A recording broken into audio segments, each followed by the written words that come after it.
Om Swastiastu, selamat pagi adik-adik. Selamat pagi, Ibu. Oke, jadi sebelum kita mulai pembelajaran pada hari ini, Ibu minta tolong kepada Dea untuk memimpin doa sebelum kita memulai. Baik, sebelum kita memulai pembelajaran hari ini, mari kita berdoa menurut kepercayaan masing-masing. Berdoa dimulai.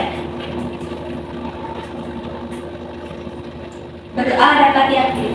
Oke, baik, terima kasih Dea. Jadi sebelum kita lanjut untuk membahas materi pada hari ini, kakak akan melakukan presensi dulu. Jadi yang pertama, Ernanda Putri, apakah hadir? Hadir, Ibu. Baik, terima kasih. Selanjutnya Bernadette Sihombing, hadir? Hadir, Ibu. Oke, selanjutnya Agus Warbawo. Hadir, Ibu. Oke, selanjutnya Elmanda Lumbangkau. Hadir, Ibu. Oke, dan yang terakhir ada Oya Diantari. Hadir, Ibu. Oke, terima kasih karena semua sudah hadir. Jadi pembelajaran hari ini akan segera dimulai. Jadi pada hari ini kita akan lanjut ke bab selanjutnya, yaitu bab 4 mengenai pertumbuhan primer dan sekunder. Jadi sebelum kita lanjut, kira-kira ada yang tahu nggak kenapa tumbuhan itu lama-kelamaan itu nantinya akan meninggi? Ada, Ibu. Siapa? Fernanda, silakan. Karena adanya pertumbuhan dan perkembangan pada tumbuhan tersebut, Ibu. Oke, benar. Jadi tumbuhan itu mengalami yang namanya pertumbuhan dan juga perkembangan. Jadi yang pertama kita akan membahas dulu mengenai apa sih itu pertumbuhan. Nah, jadi pertumbuhan itu merupakan pertambahan ukuran tubuh dari tanaman secara keseluruhan dan merupakan hasil dari pertambahan ukuran bagian-bagian ataupun organ-organ tanaman akibat dari pertambahan jaringan sel yang dihasilkan oleh pertambahan ukuran sel. Nah, jumlah sel tersebut akan semakin banyak dan akan sangat dibutuhkan dalam bahan-bahan sel yang disintesis dengan menggunakan substrat yang sesuai. Nah, selanjutnya ada fungsi dari pertumbuhan. Nah, pertumbuhan ini berfungsi sebagai proses dalam mengolah masukan substrat untuk menghasilkan produk pertumbuhan. Nah, pada tingkat sel, proses pertumbuhan ini nantinya akan menggunakan senyawa-senyawa organik seperti asam amino dan juga karbohidrat untuk menghasilkan bahan-bahan sel. Selanjutnya, pada tingkat tanaman, nantinya akan dibutuhkan substrat yang dibatasi pada bahan anorganik dan juga unsur lain yang diambil dari lingkungan seperti karbon dioksida, unsur hara, air, kuantar radiasi yang akan nantinya diolah menjadi bahan organik yang dapat diukur secara sederhana dengan pertambahan bobot keseluruhan tanaman. Nah, selanjutnya pertumbuhan itu dibagi menjadi dua, yaitu yang pertama pertumbuhan primer dan juga yang kedua ada pertumbuhan sekunder. Jadi kita akan membahas yang pertama yaitu mengenai pertumbuhan primer. Nah, pertumbuhan primer ini terjadi akibat adanya pemanjangan pada bagian ujung dari tumbuhan seperti akar dan juga ujung tunas sebagai hasil dari pembelahan meristem apikal. Nah, pemanjangan ini memungkinkan akar untuk dapat membuat jalinan tanah dan juga tunas untuk meningkatkan pemaparannya terhadap cahaya matahari dan juga karbon dioksida. Nah, hasil dari pembelahan meristem apikal ini pada akar dan juga ujung tunas akan menjadi meristem primer, protoderm, prokambium, dan juga meristem dasar yang nantinya akan berdiferensiasi menjadi 3 sistem jaringan, yaitu jaringan dermal, jaringan pembuluh, dan juga jaringan dasar. Nah, pertumbuhan primer ini nantinya akan mendorong akar untuk dapat menembus ke dalam tanah.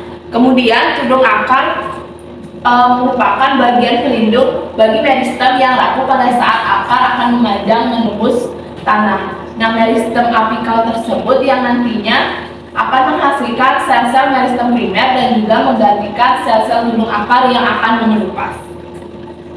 Kita lanjut kepada pertumbuhan sekunder. Nah, pertumbuhan sekunder ini adanya aktivitas penebalan secara progresif pada akar dan juga tunas yang terbentuk sebelumnya oleh pertumbuhan primer. Nah, pertumbuhan sekunder ini merupakan produk dari meristem lateral.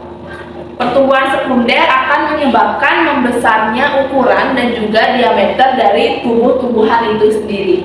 Nah, pertumbuhan dapat diukur dari pertambahan panjang, lebar, ataupun luas, tetapi dapat pula diukur dari pertambahan volume, massa, ataupun berat dari tumbuhan itu sendiri.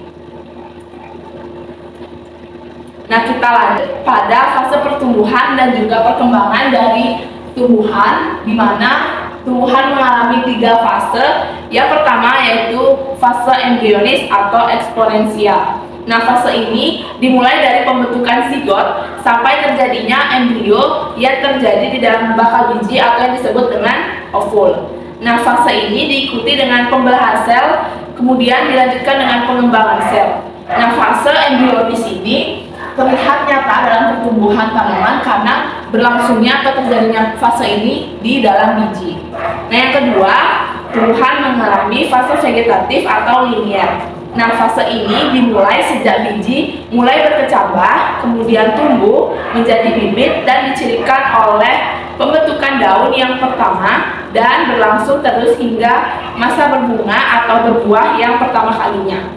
Nah, perkecambahan merupakan suatu rangkaian yang kompleks dari perubahan morfologi, fisiologis, ataupun dari segi biokimia. Jadi proses perkecambahan ini meliputi di sisi perombakan cadangan makanan di dalam endosperm serta munculnya radikula dan flavula dari kulit benih.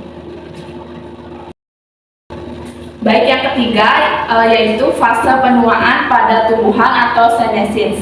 Nah, fase ini dipengaruhi oleh beberapa faktor luar yang dapat menghambat ataupun mempercepat proses penuaan pada tumbuh-tumbuhan itu sendiri. Nah, faktor yang pertama yaitu kenaikan suhu, di mana kurangnya intensitas cahaya dan juga kekurangan air nantinya dapat mempercepat proses dari penuaan daun itu sendiri. Kemudian terdapat faktor kurang tersedianya unsur tanah sehingga pertumbuhan dan perkembangan dari tumbuhan itu sendiri menjadi terhambat.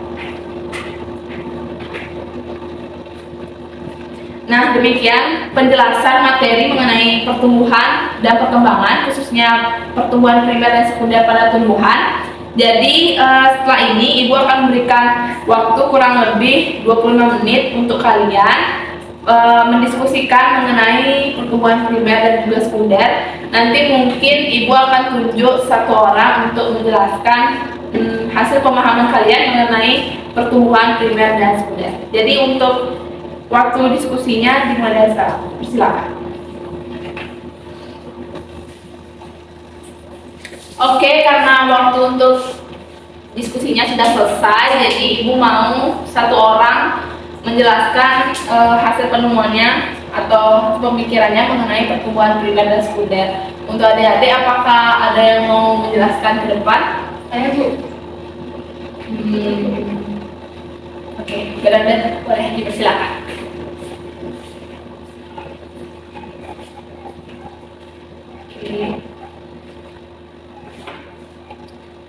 Sebelumnya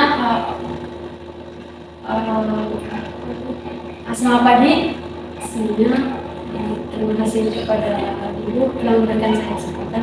Nah, di sini yang dapat saya sampaikan mengenai pertumbuhan dan perkembangan itu yaitu bahwa pertumbuhan primer itu dan sekunder itu memiliki perbedaan. Nah, yang pertama lokasi pertumbuhannya. Nah, di mana pertumbuhan primer itu terjadi di ujung, batang, dan akar pada titik pertumbuhan yang dikenal sebagai tunas apikal dan akar apikal. Sedangkan pertumbuhan sekunder itu terjadi di bagian batang dan akar yang sudah lebih tua, terutama di jaringan meristem literal seperti cambium vascular. Nah, yang kedua yaitu sumber selnya. Pada pertumbuhan primer itu melibatkan sel-sel yang ada di ujung batang dan akar yang terus berdiri. Sedangkan pertumbuhan sekunder itu melibatkan aktivitas sel cambium yang sudah ada dan meristem gauss yang menyebabkan penambahan diameter pada batang dan akar. Nah, yang terakhir itu ada pada hasil pertumbuhannya. Pada pertumbuhan primer itu menghasilkan pertumbuhan panjang batang dan akar. Sedangkan pertumbuhan sekunder menghasilkan peningkatan diameter batang dan akar serta pembentukan jaringan sekunder seperti kayu dan gabus. Dengan demikian, pertumbuhan primer berfokus pada pertumbuhan panjang tumbuhan, sementara pertumbuhan sekunder itu berfokus pada pertumbuhan diameter dan pembentukan jaringan sekunder. Baik Ibu, terima kasih. Oke, terima kasih Bernadette. Untuk yang lain kita berikan tepuk tangan kepada Bernadette karena sudah bisa menjelaskan perbedaan antara pertumbuhan primer dan sekunder, dan tadi juga sudah ditambahkan beberapa hal yang belum kakak jelaskan. Jadi terima kasih sekali lagi untuk Bernadette, dan mungkin kakak rasa kalian semua sudah paham dan sudah bisa membedakan antara pertumbuhan primer dan juga sekunder. Jadi sebelum kita mengakhiri kelas pada hari ini, kakak mau satu orang lagi untuk memberikan kesimpulan atas pembelajaran kita hari ini. Ada yang bersedia? Saya Bu. Siapa? Amanda? Boleh dipersilakan maju. Pertumbuhan Amanda, maju ke depan biar teman-teman lihat kamu. Oke.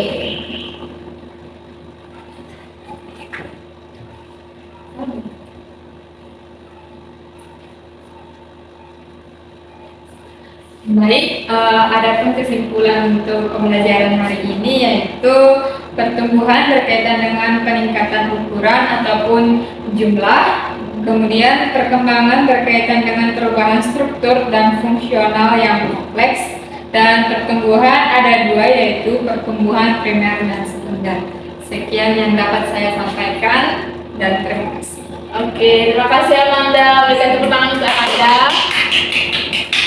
Oke, jadi karena pembahasan materi kita hari ini sudah semua dibahas dan kalian juga udah bisa ya membedakan antara pertumbuhan primer dan sekunder serta perkembangan dari tumbuhan. Jadi kakak rasa pembelajaran hari ini sudah bisa kakak akhiri, dan sebelumnya kakak juga mau infoin ke kalian minggu depan kita akan lanjut ke bab selanjutnya, dan sebelum kita lanjut ke bab selanjutnya itu kakak akan memberikan kuis mengenai materi kita hari ini yaitu pertumbuhan primer dan juga sekunder. Jadi pembelajaran hari ini bisa kakak cukupkan. Terima kasih untuk partisipasi dan kehadiran kalian pada kelas hari ini. Kakak tutup dengan Parama Santi, Om Santi Santi Santi Om. Terima kasih semuanya. Terima kasih Bu. Setelah guru menjelaskan materi mengenai pertumbuhan dan perkembangan pada tumbuhan, nantinya guru dapat memberikan tugas kepada siswanya yang berkaitan dengan materi tersebut, yaitu dengan mengamati pertumbuhan dan perkembangan pada kacang hijau.